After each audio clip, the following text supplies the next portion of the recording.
Over and over again, Donald Trump's Department of Justice has harassed black women with bogus lawsuits. Gentleman from North Carolina, Dr. Murphy, is recognized for 5 minutes. I'll defer my time. Not going to waste my time. Thank you, Mr. Chairman. They called this hearing a witch hunt, authoritarian, racist, disgusting, offensive.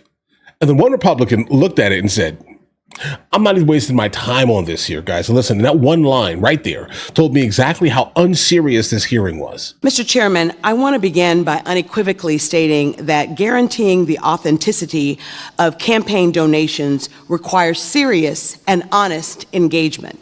I believe Congress should be making deliberate efforts to prevent foreign donors from attempting to influence our democracy, and any investigation that would be serious use of our time and our resources here in this committee would include an investigation not just of Act Blue, but of Win Red as well.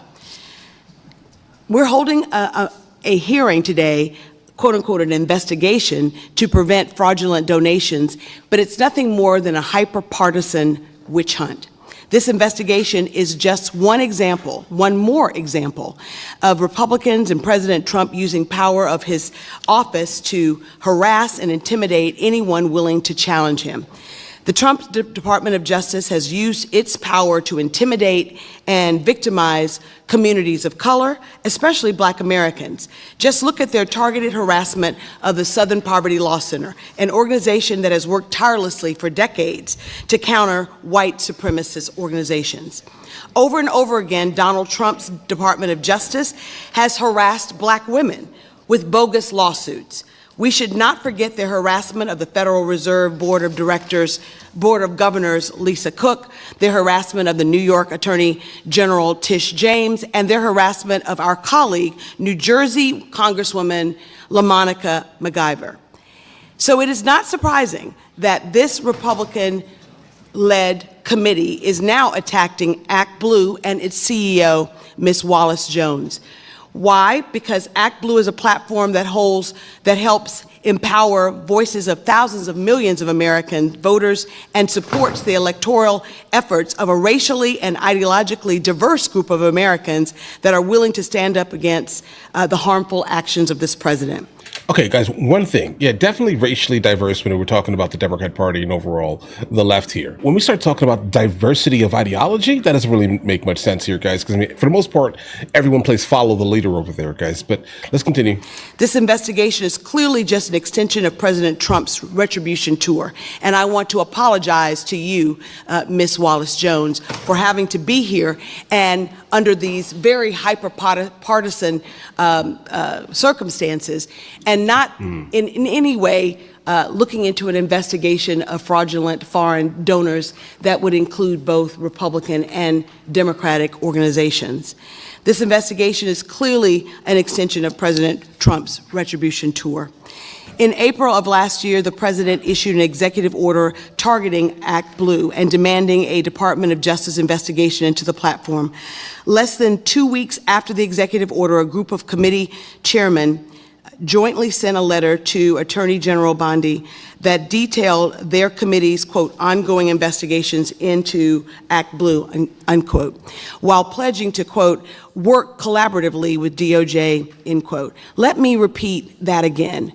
Pledging to work collaboratively with DOJ, clearly committing to using legislative tools and information to advance the executive branch's law enforcement vendetta. This is clearly an attempt by those with power to go after those who don't have power. These are tactics. But you guys are all like elected officials. You definitely have power here. And the person that definitely heads Act Blue, in fact, guess what? Has power. What are we talking about here, guys? We have to move on past the idea of every single person on the planet is a victim. This is clearly an attempt to use the powers of the federal government to go after Donald Trump's political opposition.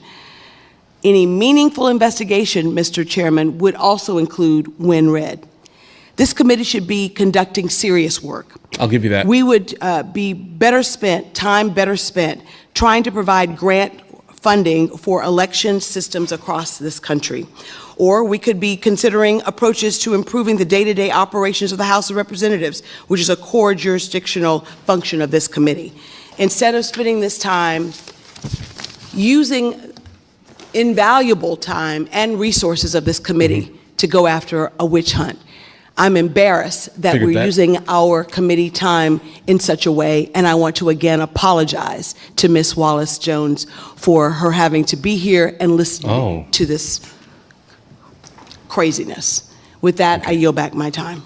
The gentlewoman yields back. The gentleman from North Carolina, Dr. Murphy, is recognized for 5 minutes. I'll defer my time. Not going to waste my time. Thank you, Mr. Chairman. The gentleman yields back. The gentlewoman from Texas, Representative Johnson, is recognized for 5 minutes. Felt that coming, guys. Thank you, Mr. Chairman. This has to be one of the most brazen, political, desperate acts I've seen in Congress this hearing today. It is disappointing, it's disgusting, and it's offensive. We have seen this administration and Republicans in Congress systematically go on an attack to attack every aspect of elections in this country because Donald Trump is terrified that he's going to lose the party's election control in 2026. Terrified that Democrats are going to take the gavels back in this building to hold his administration accountable for the horrific damage they've done on the American people, to the economy, to our deficit, to everything that this government is supposed to be responsible. And instead, what they've done is attack what they've gone at every level. So they've offered the SAVE Act, right? To keep people from voting, to restrict access to the ballot box, to attack mail-in voting, to attack people of color, to attack people from being able to legally cast their ballot. That wasn't good enough. So what they've done is partisan gerrymandering, to redraw the lines, to make it so extreme for people to cast ballots because they're so terrified that they're going to lose elections. We have spent... Right, guys. Yeah, guys, fully aware here. Requiring IDs so hard. So far here, if you even look at a Democrat, right, and that Democrat just so happens to not be part of the hated class of people, right, then you kind of by default are like, you can't look at that person because you're only looking at them because they're not part of the hated class of people. That's basically what I'm kind of getting from this here. There was one statement that was definitely made here, and I'm fair here. Understand this here. If you are looking at one side exclusively, you probably should be looking at the other side also, because again, humans are going to human regardless of whatever they are being, let's say, like regardless of whatever group you may have put them in specifically, they're going to human. All right. There is a place for corruption, unfortunately, in every single entity where there is money involved. Okay? Red, blue, left, right, middle, libertarian, everything, guys. Right? And I fully agree with not even giving a serious rebuttal to any of this here, because guys, listen, it's frivolous. You cannot keep saying the only reason why this is happening because of the color of my skin. That only lasts for so long, bro. Right? If that makes any sense here. You can't live on that. You can't live on that hill. Basically, you're going to have to come up with some other reason here. The only thing that I definitely heard from the first woman that was speaking here, the first Democrat, right, was we should be looking at everything. I agree. But the only reason why she's actually saying it is because her side is being looked at.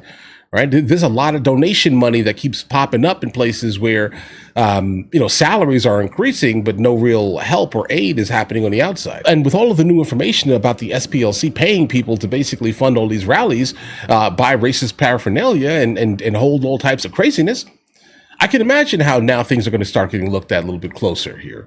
And I will definitely go ahead and point out here, I definitely back the idea of looking at the right just like you're looking at the left here. And it's crazy because Hakeem Jeffries was like, we're going to win, right? And it's just like, what do you mean you're going to win?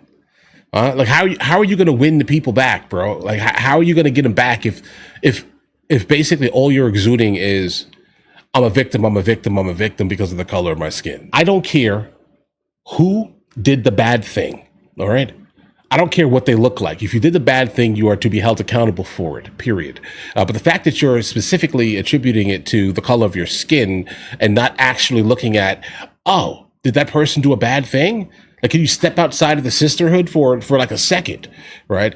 And kind of see the forest through the trees here. Did the person do the bad thing, yes or no? Because if you're backing them, then America, that's kind of where we are here, guys. This is the system. This is what we're in. I really wish we can get past this. All right. I feel like we're circling the drain on this one here, guys. But listen, if you guys are new here, please like and subscribe. In the meantime, guys, I'll go ahead and catch you guys later.